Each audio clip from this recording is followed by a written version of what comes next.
नाजरीन, मैं आज आपको बता रहा हूँ कि ईरान का जो अल-फतह मिसाइल है ये क्या एक ट्रेलर है और क्या पिक्चर अभी बाकी है और वो पिक्चर क्या है ये बताऊँगा। और दूसरा, इसराइल ने अपने एयरपोर्ट्स क्यों बंद कर दिए, क्या ख़तरा है और लोग क्या कर रहे हैं, क्या पैनिक फैला हुआ है उधर इसराइल के अंदर, इसकी तफसील।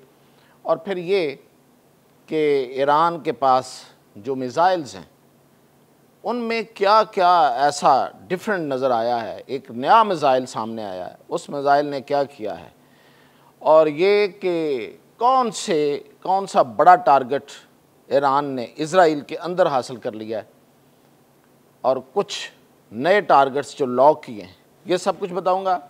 मियां ताहिर हाज़िर खिदमत। तो सबसे पहले तो आते हैं कि इसराइल ने अपने तमाम एयरपोर्ट्स बंद कर दिए हैं। दो बड़े एयरपोर्ट्स हैं इसराइल के पास, एक एयरपोर्ट है बिन गोरियन और दूसरा है उसका रामोन। ये दोनों एयरपोर्ट्स उसने बंद कर दिए और कई दिनों से बंद हैं। और फिर ये कि उसकी जो एयरलाइंस हैं, एक एयरलाइन का नाम है जी एल ऑल और दूसरी है एरकिया और तीसरी है इसराइल। ये तीनों एयरलाइन बंद हैं। इनकी जो जहाज़ हैं वो कहीं शिफ्ट कर दिए गए हैं इधर उधर जजीरों पे, दूर, इसराइल से दूर। उसकी वजह ये है कि हज़ारों इसराइली वहाँ से भागना चाहते हैं और वो ज़ाहिर अमीर लोग भी हैं उनमें अक्सरियत, और फिर वहाँ पे आए हुए कुछ सरमायाकार जो फंस गए थे। अब वो जो सरमायाकार फंसे हुए थे, जो बैरूनी मुल्क से आए हुए लोग थे या वहाँ पे कंपनीज़ में काम करने वाले लोग थे, वो तो अब वहाँ से किसी ना किसी तरीके से भाग गए हैं। वो छोटी छोटी कश्तियों में बैठ के हज़ारों डॉलर पे करते हैं और साथ कब्रस पे चले जाते हैं। अभी आप तस्वीरें देख रहे होंगे कि कितने इसराइली जो हैं वो छोटी कश्तियों में बैठ के, जो कब्रस है जिसको साइप्रस कहते हैं, कब्रस हम कहते हैं उसको, साइप्रस ये बेसिकली यूनान का हिस्सा है। साइप्रस के दो हिस्से हैं, एक यूनान के पास है, एक टर्की के पास है।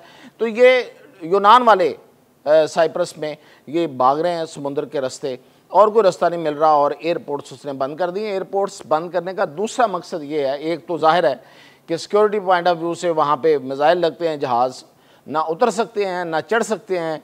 लेकिन दूसरी सबसे बड़ी वजह यह है कि ये जो नेतन्याहू है वो ये चाहता है कि यहाँ से इसराइली भाग ना जाएं, क्योंकि इतनी बड़ी तादाद में लोग वहाँ से निकलना चाहते हैं कि इसराइल आपको शायद खाली नज़र आए अगर वो इन एयरपोर्ट्स को ऑपरेशनल कर दे या लोगों को निकलने की कोई और सहूलत मिल जाए। अब वो छोटी छोटी कश्तियों पे हज़ारों डॉलर तो सारे लोग नहीं दे सकते, और फिर ये है कि सभी लोग जो हैं वो साइप्रस में कहाँ जाएंगे।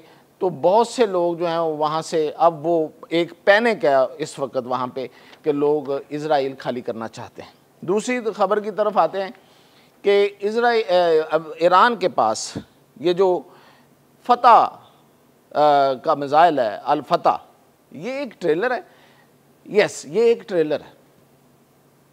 ये बड़ी हैरान कौन खबर है जो जाहिर है कि मगरबी मीडिया नहीं देने देता भी नहीं, किसी और को भी उसको स्नब किया जाता है, इसलिए कि वो इसराइल के साथ है और वो नहीं चाहता कि ये सारी बातें सामने आएँ और इसराइल और अमेरिका और यूरोपीय कम्युनिटीज़ जो हैं उनके अंदर एक पैनिक फैले कि उनके साथ क्या होने जा रहा है। तो ईरान के पास मिसाइलों के शहर हैं। यस, शहरों के शहर, मिसाइल सिटीज़ कहते हैं उसको, और वो सारे अंडरग्राउंड हैं। एक मिसाइल सिटी को दौरा करना हो आपने, उसके मिसाइल का देखना हो, उनके जो वहाँ से मिली इतलात हैं वो ये कहती हैं कि जब कोई माहिरीन उसको विज़िट करते हैं तो 8 दिन लगते हैं एक जो अंडरग्राउंड मिसाइल सिटी है।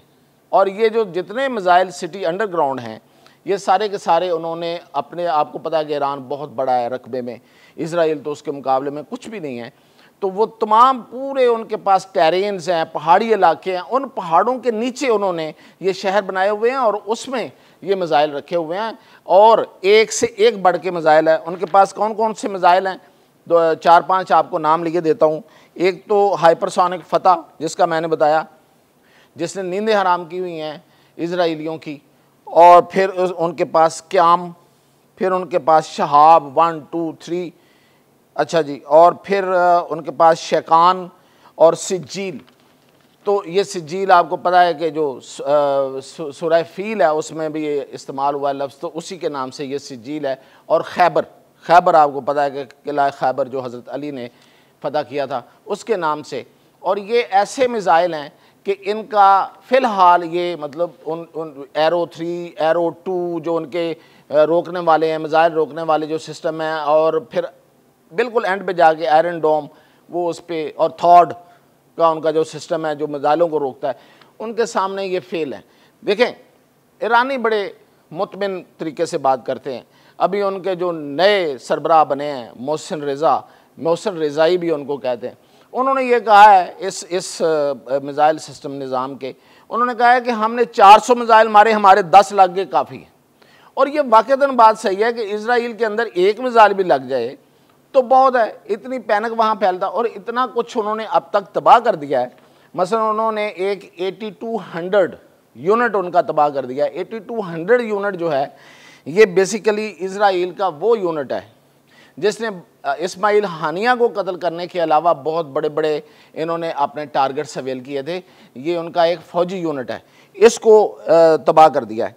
और फिर अभी मैं आपको स्क्रीन पे ये दिखा रहा हूँ तस्वीरें, एक मिज़ाइल है ईरान का। ये मिज़ाइल जो है ये फ़ज़ा में बिल्कुल इंटैक्ट आपको मिज़ाइल की शक्ल में नज़र आता है, लेकिन जब ये नीचे जाता है, सिस्टम जो है जो उसको रोकने वाले सिस्टम है उनको क्रॉस कर लेता है, तो ये मिज़ाइल खुल जाता है। और खुलता है तो उसमें से छोटे छोटे बॉम्ब निकलते हैं और वो पूरे इलाके में फैल जाते हैं और वो गिर जाते हैं और वो इस तरह आग लगाते हैं। आप तस्वीरें देख रहे हैं।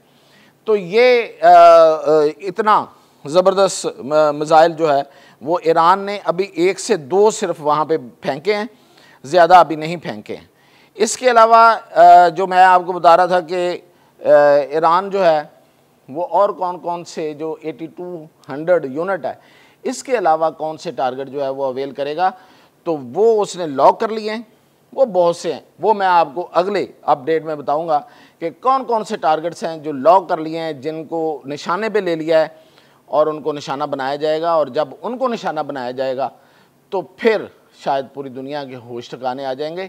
और वो टारगेट्स बहुत अहम है अमेरिका के हवाले से भी, इजराइल के हवाले से भी, यूरोप के हवाले से भी, और पूरी दुनिया के लिए भी, कि ऐसी जगह हैं कि जहाँ से शायद अगर वो निशाना बन गई और जो कि बन सकती हैं अगर ये सारा सिलसिला इजराइल के हमले जो हैं वो रुक ना सके, और अमेरिका जो है अगर वो हमले का फ़ैसला करता है तो उसके नतीजे में जो हमला होगा जो ईरान की तरफ से होगा वो सबके होश ठिकाने लगा देगा।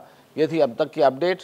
मज़ीद अपडेट इंशाल्लाह आपको उन ठिकानों के बारे में जिनको लॉक किया ईरान ने वो बताऊँगा।